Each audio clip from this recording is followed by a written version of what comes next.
Hello and welcome. This is a critical overview of our engine room fire response course, specifically designed for the technical crew, the engineers, and the officers who are really at the heart of a superyacht's operations.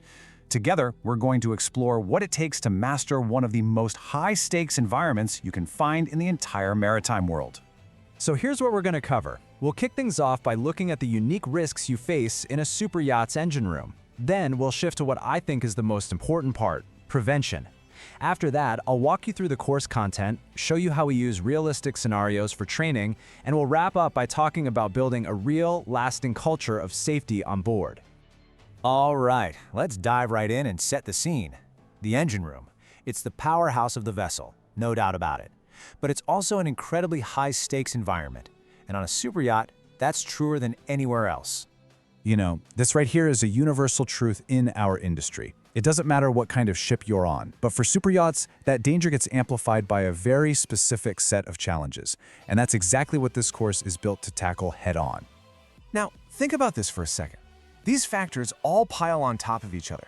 You're working in these incredibly tight, complex spaces, just packed with interconnected systems. You're doing it with a smaller crew than a commercial vessel. And you've got the pressure of owners and guests on board, all while the machinery is running hard. It really is a perfect storm of risk factors. And this is the critical point. An engine room fire is never just about the engine room. It's a domino effect. Suddenly you're looking at losing propulsion, losing power, losing the ability to maneuver. A technical problem instantly becomes a life-or-death crisis for every single person on board. Which brings us to the absolute core philosophy of this training. We believe that instead of just getting good at reacting to emergencies, the real goal is to build a proactive mindset, one that stops them from ever happening to begin with. And this table just lays it out perfectly, doesn't it? A reactive approach means you're just waiting for the alarm. A preventative one means you're actively hunting for trouble on your daily inspections. One person is focused on fighting the fire, the other is focused on eliminating why a fire would start. Our entire goal here is to get you into that second column, to really internalize that the biggest disasters always start with the smallest overlooked issues. And that's the thing. Huge fires almost never just appear out of the blue. They're pretty much always the result of these small, manageable problems that someone just walked past.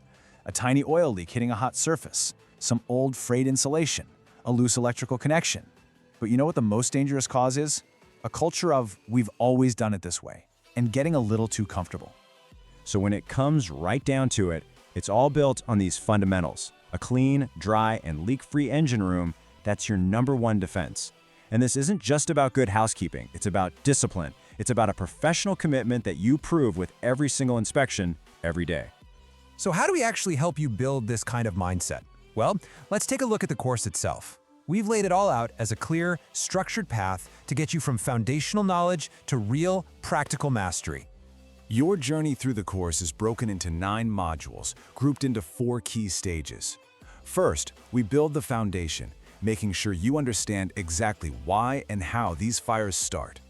Then, we move into those critical first moments of a response, and just as crucial, the common mistakes we need to avoid. After that, we do a deep dive into the technology, the fire suppression systems, before pulling it all together with practical scenarios and professional checklists.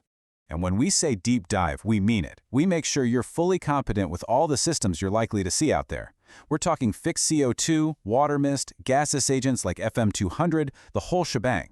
We even touch on the historical context of systems like halon, just so you have that complete technical picture, no matter what vessel you step onto. Look, theory is one thing. It's essential. But it's not enough.